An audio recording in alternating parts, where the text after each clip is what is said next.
Salam dalam kasih Kristus.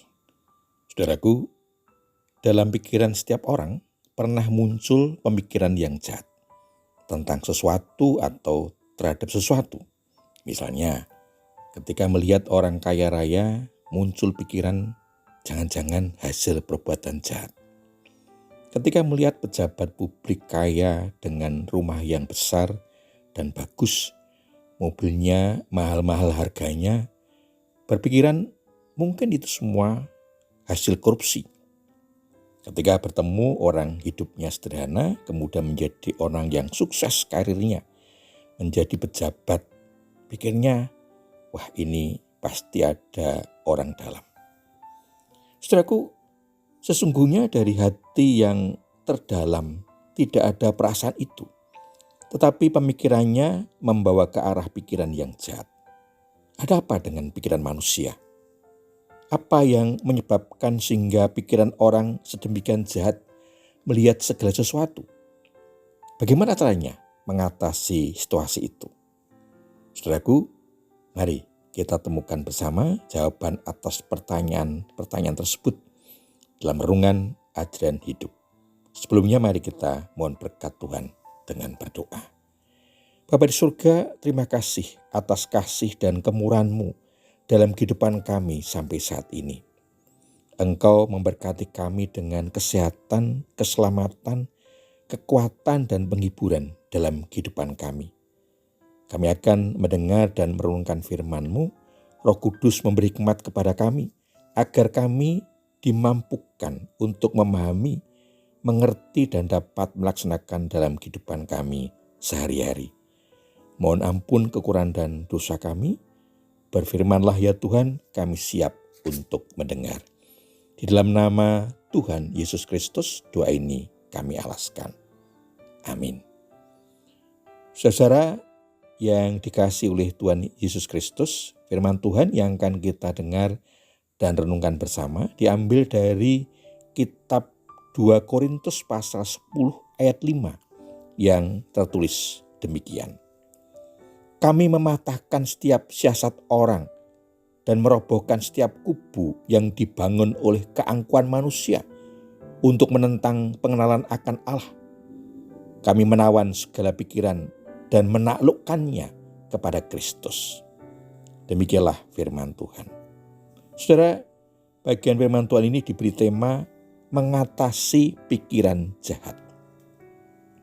Paulus dalam suratnya kepada jemaat di Korintus ini mengingatkan bahwa peperangan orang Kristen meliputi menyesuaikan segala pikirannya dengan kehendak Kristus. Kegagalan untuk melakukan hal itu akan menyebabkan rusaknya budi pekerti dan kematian rohani. Maka berusahalah untuk menaklukkan pikiran kepada ketuhanan Yesus. Bagaimana caranya? Yang pertama, sadarlah bahwa Allah mengetahui setiap pikiran dan tidak ada sesuatu pun yang tersembunyi di hadapannya. Setiap orang harus memberi pertanggungjawaban kepada Allah dari pikiran, perkataan, dan perbuatannya. Yang kedua, sadarlah bahwa pikiran merupakan medan pertempuran. Sebagian buah pikiran dari orang itu sendiri, sebagian yang lain dari yang memusuhi orang itu, yang akan menawan setiap pikiran dan harus dilawan setiap pikiran jahat yang tidak rohani dalam nama Tuhan Yesus Kristus. Dan terus-menerus mengatakan tidak kepada iblis, pencobaan, dan dosa. Yang ketiga, perhatikanlah dengan apa yang dilihat oleh mata dan didengarkan telinga yang akan dipakai untuk menyalurkan hawa nafsu, hal-hal yang tidak patut dan jahat dalam buku, majalah, gambar, video, dan bermacam media dalam kehidupan sehari-hari. Saudaraku, sekarang jelas bahwa sesungguhnya bukan pikiran orang yang jahat, tetapi musuh orang percaya, yaitu setan, yang telah mempengaruhi pikiran orang percaya dan apa saja yang ditemukan melalui penglihatan dan pendengaran agar pikiran orang menjadi jahat. Tidak jarang hati dan perasaan orang dipengaruhi sehingga pikiran orang menjadi jahat. Saudaraku, apa yang harus kita lakukan agar kita terbebas dari pengaruh jahat dalam hidup kita? Yang pertama, waspadalah setiap apa yang ada dalam pikiran kita agar bersih dari pengaruh jahat. Letakkan pikiran kita di dalam kendali firman Tuhan, sehingga setiap pikiran kita seturut dengan kehendak Allah dan terbebas dari pengaruh jahat. Yang kedua, biarlah Roh Kudus campur tangan dalam hidup kita yang akan mengingatkan hati dan pikiran kita, sehingga setiap apa yang dirasakan, dipikirkan dan diucapkan sepatutnya bagi orang-orang kudus. Paulus mengingatkan hal itu kepada jemaat di Efesus. Tetapi percabulan dan rupa-rupa kecemaran atau keserakahan disebut saja pun jangan di antara kamu, sebagaimana sepatutnya bagi orang-orang kudus. Demikian juga perkataan yang kotor, yang kosong atau yang sembrono, karena hal-hal ini tidak pantas, tetapi sebaliknya ucapkanlah syukur.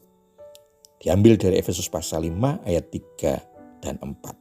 Saudaraku, hanya hidup dalam persekutuan dengan Tuhan Yesus Kristus yang akan mampu menaklukkan, mengatasi pengaruh jahat dalam pikiran kita.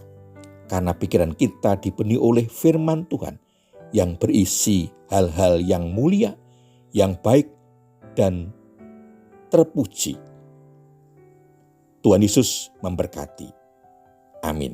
Mari kita menaikkan syukur kepada Tuhan di dalam doa. Bapa, terima kasih firman-Mu telah membebaskan hidup kami dari pengaruh yang jahat. Tolonglah kami agar Roh Kudus senantiasa mengarahkan dan memimpin hidup kami, sehingga kami dimampukan untuk mengalahkan pengaruh jahat dalam pikiran kami. Mohon ampun atas kesalahan dan dosa kami. Hanya dalam nama Tuhan Yesus Kristus doa ini kami alaskan. Amin. Saudara yang dikasihi Tuhan Yesus Kristus, demikian renungan ajaran hidup. Bertemu kembali dalam renungan selanjutnya.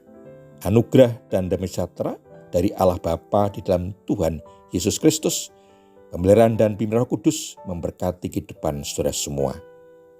Amin.